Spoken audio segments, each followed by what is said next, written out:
Hello. तो आज है 1 सितंबर और day 11 of this challenge. Day 12 क्यों नहीं है? क्योंकि कल थी रक्षाबंधन, मेरा जिम मन था, कुछ रिकॉर्ड किया नहीं, मतलब इतना कुछ कंटेंट था नहीं, पर मैंने चीज़ें तो फॉलो की। तो इसलिए आज को हम डे 11 मान रहे हैं। तो आज है मेरा आर्म डे और ये मैं कुछ नया चीज़ खा रहा हूँ प्री वर्कआउट में। पता नहीं क्या बना दिया इतना गंदा टेस्ट। अब इसे खा के जाता हूँ आर्म डे का। तो गाइस आज की मेरी पहले एक्सरसाइज थी क्लोज ग्रिप बेंच प्रेस और इसे मैंने 2-3 हफ्ते पहले ही करना स्टार्ट किया है। मैंने गुरुजी की वीडियो देखी थी, उन्होंने बताया था कि ये मतलब स्टेपल है वो ट्राइसेप बनाने के लिए। ये मास बिल्ड करती है, एक तरह की ट्राइसेप की वो है, क्या बोलते हैं वो, मतलब मास बिल्डिंग एक्सरसाइज है, बहुत ज़रूरी है इसको, इसलिए मैं एक्सरसाइज में सबसे पहले करता हूँ। क्योंकि तुम्हें बताइए ट्राइसेप बड़ा मसाला है, इसलिए ट्राइसेप से स्टार्ट करता हूँ अपना आर्म वर्कआउट। और इसमें तुम्हें कोशिश करनी है अपनी एल्बोस पास में रखो, और स्मिथ मशीन पे कर सकते हो तो उस पे करना बहुत मज़ा आता है। मतलब इसमें तुम आराम से फेलियर तक जा सकते हो। नीचे बार छूटता है तो कोई दिक्कत नहीं है, स्मिथ मशीन बचा तो लेती है।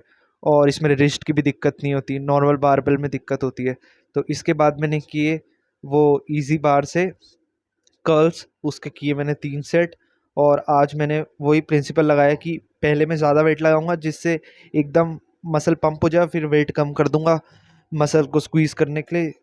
और फिर ऐसे ही मैंने आज पहली बार लगाए थे 12.5 के, बहुत मज़ा आया लगा के। और इजी बार लोग इसलिए यूज़ करते हैं, प्रेफर करते हैं ओवर स्ट्रेट बार, क्योंकि वही ना, रिस्ट का फ़ायदा होता है, रिस्ट पे ज़्यादा जोर नहीं लगता। इसके बाद मैंने किए ट्राइसेप पुश डाउन के 3 सेट, और इसे भी तुम स्लोली स्लोली किया करो। और एकदम मतलब रोप से कर रहे हो तो रोप को एकदम, मतलब जो दोनों हाथों के हैं ना, एकदम फैला दो और अपने ट्राइसेप को स्क्वीज करो नीचे लाके हो सके तो।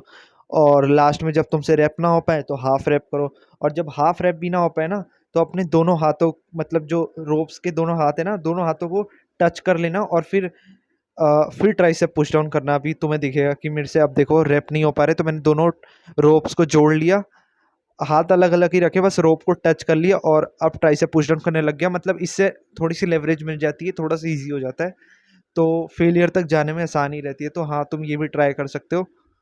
इसके बाद मैंने की सीटेड इंक्लाइन बाइसेप कर्ल्स, और इसका मेन काम होता है बाइसेप को तुम्हारे स्ट्रेच करना लेंथेंड पोजीशन में। तो तुम इसमें अपना मेन फोकस करना बाइसेप को स्ट्रेच करना रैदर देन वेट। तुम वेट कम भी लगा सकते हो, पर मेन तुम्हारा काम होना चाहिए यहाँ पे बाइसेप को स्ट्रेच करना।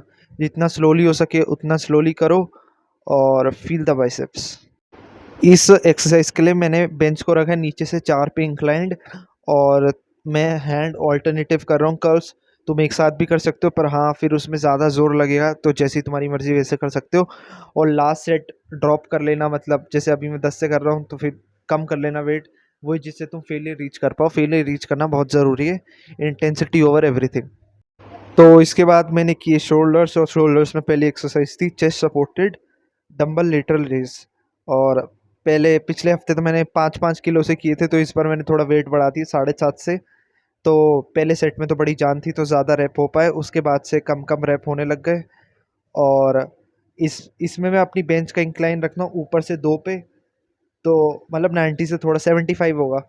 और हाथ को तुम देखो, हाथ थोड़े आगे वाले एंगल पे होंगे, आगे की तरफ हाथ लेके जाने, मतलब एल्बोस को ऊपर लाने की कोशिश करना। इसके बाद मैंने रियर डेल्ट्स के लिए किए फेस पुल्स के 3 सेट। और जब इसमें ज़्यादा वेट लगाने लग जाते हो ना तुम, तो मशीन अपनी तरफ खींचती है तुम्हें, तो तुम स्ट्रेट रह नहीं पाते ज़्यादा।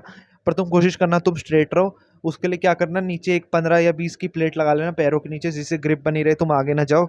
और स्ट्रेट रहने की कोशिश करना, और हैंड्स अपने ईयर की तरफ खींचना, जिससे रियर डेल्ट पे लगे।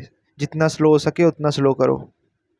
इसके बाद मैंने किए डंबल से ओवरहेड प्रेस। मैंने 20 का उठाने की भी कोशिश की थी, पर आर्म का वर्कआउट ख़त्म करते करते जान ही नहीं बचती कि ऊपर ले जा पाऊँ। कोई हाथ में अगर पकड़ा दे तो ऑब्वियसली मैं कर लूँगा ओवरहेड प्रेस 20 से। पर फिलहाल तो मैंने 17.5 से ही किए। और वैसे ही एक्सरसाइज करने की ज़रूरत तो नहीं है, क्योंकि फ्रंट जो तुम्हारे डेल्ट्स है वो चेस्ट वाले दिन बड़े अच्छे से ट्रेन हो जाते हैं।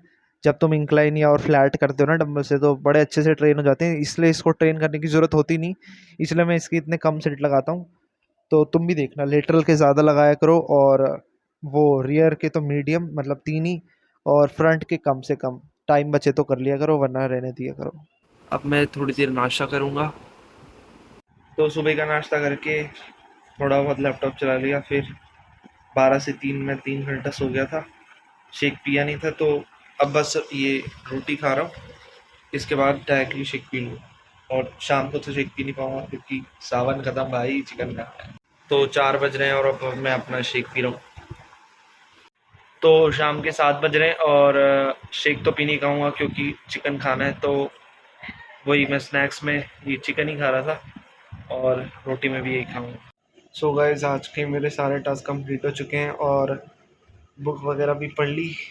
घर में मेहमान आए थे तो इसलिए थोड़ा सा लेट हो गया सोने में, अभी 12:45 हो रहा है। तो कल मैं सोच रहा हूँ कि, क्योंकि तुम्हें पता ही है रिकवरी ज़्यादा इम्पोर्टेंट है किसी भी चीज़ से, तो फिर लेट हो गया हूँ इसलिए सुबह नहीं करूँगा वर्कआउट, कल शाम को करूँगा 4 बजे, तब जिम खाली होता है तो उसमें कोशिश करूँगा। और हाँ, मेरे दोस्त बोल रहे थे कि भाई तू घर की भेल पूड़ी खा रहा है, ये सब खा रहा है, तो ये 75 हार्ड चैलेंज कैसे चल रहा है? तो भाई मैं घर की चीज़ें खा रहा हूँ ना। मैं बाहर, मेरे को बाहर का खाने का शौक था, ये सब रोज़ संडे को मैं छोले भटूरे ये सब खाता था, ये मैं कुछ नहीं खा रहा। मैं कोई सॉफ्ट ड्रिंक्स नहीं पी रहा। अभी घर में मेहमान आए थे, उनके लिए बाहर से खाना है, ये चाप वाप वो मैंने कुछ नहीं खाई। और मतलब तुम समझ सकते हो, अभी किसी का बर्थडे भी था, 2-3 बर्थडे चले गए, मैंने कोई केक वेक नहीं खाया। रात को पापा प्रसाद लाते, मैं वो नहीं खाता। राखी पे इतनी सारी मिठाइयाँ मिली, मैं वो नहीं खा रहा। मतलब अवॉइड तो कर रहा हूँ मैं चीज़ें, तो चल रहा है भाई मेरा 75। चलो बाय।